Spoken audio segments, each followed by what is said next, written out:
जैसे मैंने मुंबई में प्रेस कॉन्फ्रेंस किया वैसे ही हम यहाँ प्रेस कॉन्फ्रेंस कर रहे हैं। विचारधारा की लड़ाई है।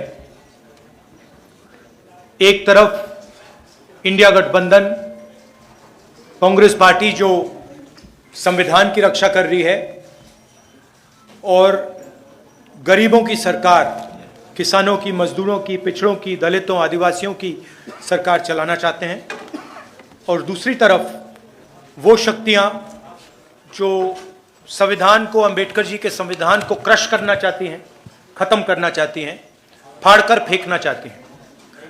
और ये उनके सीनियर नेताओं ने कहा है, ये सिर्फ मैं नहीं कह रहा हूं, बीजेपी के सीनियर नेताओं ने, आरएसएस के सीनियर नेताओं ने कहा है कि वो कॉन्स्टिट्यूशन को रद्द करना चाहते हैं, बदलना चाहते हैं। दो तीन चीजें हमारे लिए क्रिटिकल हैं। लोकसभा में मैंने कहा कि कांग्रेस पार्टी और इंडिया गठबंधन जाति जनगणना करवाएगी।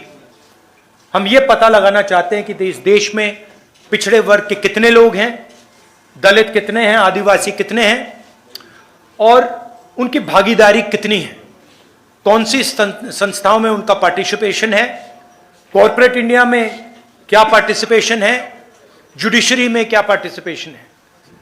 तो मैंने स्वयं लोकसभा में कहा कि जाति जनगणना को हम करेंगे, और वहीं मैंने कहा कि जो 50% का आर्टिफिशियल बैरियर लगा रखा है, जहां 50% पर रिजर्वेशन को रोक रखा है, इस बैरियर को, इस दीवार को कांग्रेस पार्टी और इंडिया गठबंधन तोड़ के परे कर देगी। प्रधानमंत्री झूठ बोलते हैं और कहते हैं कि मैं रिजर्वेशन के खिलाफ हूं। मैं रिजर्वेशन के खिलाफ नहीं हूं, मैं रिजर्वेशन को 50% से ज्यादा बढ़ाना चाहता हूं। और मैंने लोकसभा में प्रधानमंत्री को कहा कि आप बढ़ाइए, मैंने प्रधानमंत्री जी को कहा कि आप जाति जनगणना कीजिए, हम आपको पूरा सपोर्ट देंगे, और प्रधानमंत्री ने मेरा जवाब तक नहीं दिया। तो ये रियलिटी है। झारखंड में हमारी स्ट्रैटेजी है, फाउंडेशन उसका, यहां भी हम जाति जनगणना करेंगे और यहां भी हम रिजर्वेशन को बढ़ाएंगे, इंक्रीज करेंगे। एसटी के रिजर्वेशन को 26% से 28%, एससी रिजर्वेशन 10% से 12%, ओबीसी रिजर्वेशन 14% से 27%।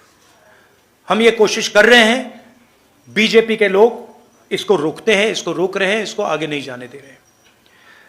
हमारा जो मेन प्रोग्राम है, और मैं हर भाषण में कह रहा हूं कि नरेंद्र मोदी जी देश का धन, जमीन, जल, जंगल 3-4 बड़े अरबपतियों को देते हैं। अदानी जी को धारावी देने की कोशिश कर रहे हैं, 1 लाख करोड़ रुपए की जमीन है। झारखंड में अरबपतियों को माइंस, जमीन, जल, जंगल देते हैं। हम गरीबों की सरकार चलाना चाहते हैं, हम अरबपतियों की सरकार नहीं चलाएंगे। फाउंडेशन हमारा हर महिला को बैंक अकाउंट में हर महीने 2,500 रुपए झारखंड की अगली सरकार देगी। ये हमारा फाउंडेशन है। झारखंड की हर महिला से कहना चाहता हूं, हर गरीब महिला से कहना चाहता हूं, जैसे ही हमारी सरकार आएगी, आपको बैंक अकाउंट में हर महीने 2,500 रुपए मिलेगा। फूड सिक्योरिटी बहुत बड़ा मुद्दा है। 7 किलो हर महीने हर व्यक्ति को हमारी सरकार देगी। और गैस सिलेंडर के जो दाम नरेंद्र मोदी की सरकार ने बढ़ा रखे हैं, उसको हम 450 रुपए का कर देंगे। स्वास्थ्य योजना, राजस्थान में हमने एक ऐतिहासिक स्वास्थ्य योजना लागू की थी। 25 लाख रुपए तक का वहां पे हेल्थ इंश्योरेंस था, और बहुत सारे लोगों को फायदा हुआ। ऑपरेशन करवाना हो, हार्ट, पेट का, किडनी का, हार्ट का वाल्व बदलना हो, स्टेंट लगवानी हो, गरीब से गरीब व्यक्ति इस योजना का फायदा उठा सकता था। वही एक्सपीरियंस हम झारखंड के लोगों को देना चाहते हैं, और इसलिए हम झारखंड के लोगों के लिए स्वास्थ्य बीमा योजना, 15 लाख रुपए तक का हेल्थ केयर कवर। आप प्राइवेट अस्पताल में कोई भी सर्जरी करवा पाएंगे, चाहे वो दिल की हो, किडनी की हो, लिवर की हो, जॉइंट रिप्लेसमेंट हो, 15 लाख रुपए तक का जो बिल है झारखंड की सरकार आपके लिए उसका पेमेंट दे देगी।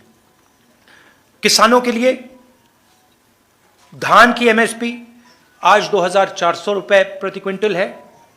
आने वाले समय में जब हमारी सरकार बनेगी 3,200 रुपए प्रति क्विंटल हमारी सरकार झारखंड के किसानों को धान के लिए देगी। और जो हमारे युवा हैं जिनको नरेंद्र मोदी जी ने बेरोजगार किया है नोटबंदी करके, गलत जीएसटी लागू करके, उनको हम कहना चाहते हैं कि हमारे चीफ मिनिस्टर ने कमिटमेंट दिया है कि अगले 5 साल में उनकी कोशिश होगी कि 10 लाख युवाओं को रोजगार दें। हम इसको पूरा समर्थन, अपना पूरा समर्थन देंगे और हमारी भी कोशिश होगी कि 10 लाख युवाओं को झारखंड में रोजगार मिले। 500 एकड़ के इंडस्ट्रियल पार्क हर डिस्ट्रिक्ट में हम बनाएंगे और डिग्री कॉलेज हर ब्लॉक में और प्रोफेशनल कॉलेजेस हर डिस्ट्रिक्ट में। यह हमारा प्रोग्राम है। इसकी पूरी फाइनेंशियल प्लानिंग हमने की है और जो यहां हम कह रहे हैं यह हमारा कमिटमेंट है, हम ये झारखंड की जनता को देंगे। मेन चीज मैं झारखंड के लोगों को कहना चाहता हूं, यह लड़ाई विचारधारा की लड़ाई है, संविधान को बचाने की लड़ाई है, रिजर्वेशन को बढ़ाने की लड़ाई है, किसानों की, मजदूरों की रक्षा की लड़ाई है, बेरोजगार युवाओं की रक्षा की लड़ाई है। एक तरफ कांग्रेस पार्टी जो अंबेडकर जी के संविधान को, गांधी जी के संविधान को, बुद्ध भगवान के संविधान को, नारायण गुरु बसवना जी, फूले जी के संविधान को बचा रही है, संविधान की रक्षा कर रही है, और दूसरी तरफ आरएसएस और बीजेपी जो अंबेडकर जी के संविधान को खत्म करने में लगे हैं।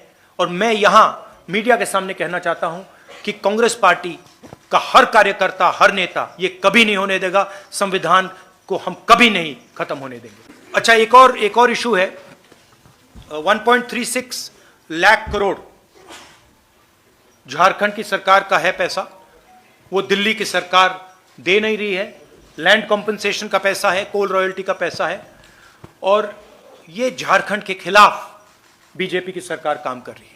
और झारखंड के लोगों को मालूम होना चाहिए कि नरेंद्र मोदी जी का, अदानी का पैसा नहीं है, ये आपका पैसा है, ये आपके डेवलपमेंट का पैसा है, शिक्षा का, स्वास्थ्य का पैसा है, और ये आपको मिलना चाहिए था, और बीजेपी ने आपको ये नहीं दिया है। नरेंद्र मोदी जी का कहना है कि अगर अंबानी जी और नरेंद्र मोदी जी, अमित शाह जी एक रहेंगे तो वो सेफ रहेंगे, ये नारा है उनका। पूरा देश जानता है कि सरकार अदानी जी के लिए चलती है। आपकी जमीन, आपका जल, आपका जंगल, आपके एयरपोर्ट, आपके पोर्ट, ये सारे के सारे नरेंद्र मोदी जी अदानी को देते हैं। कांग्रेस पार्टी गरीबों की सरकार चलाती है। हम रिजर्वेशन की बात करते हैं, हम विकास की बात करते हैं, बेरोजगारी की बात करते हैं, जाति जनगणना की बात करते हैं। तो ये क्लियर है, लड़ाई विचारधारा के, दो विचारधाराओं के बीच में है। हम कॉन्स्टिट्यूशन को बचा रहे हैं। कॉन्स्टिट्यूशन में कहीं नहीं लिखा कि एक व्यक्ति को हिंदुस्तान के सारे एयरपोर्ट दिए जाए, एक व्यक्ति को झारखंड की जमीन, जल, जंगल दिया जाए, कहीं नहीं लिखा कॉन्स्टिट्यूशन में।